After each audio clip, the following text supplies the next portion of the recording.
Bureau chief Malak Nadeem की report के मुताबिक वज़ीर-ए-आज़म अनवारुल हक काकड़ अक़वाम मुत्तहिदा की मौसमियाती तब्दीली कॉन्फ्रेंस 2023 COP28 के एक हिस्से के तौर पर वर्ल्ड क्लाइमेट एक्शन समिट में शिरकत के लिए दुबई मुत्तहिदा अरब अमारात में हैं।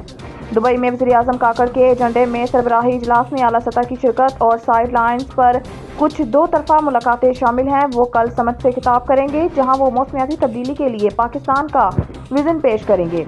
तख़फ़ीफ़, मुवाफ़क़त, मौसमियाती मालियात और नुकसान के फंड में मुश्तरका वादों की वकालत करेंगे।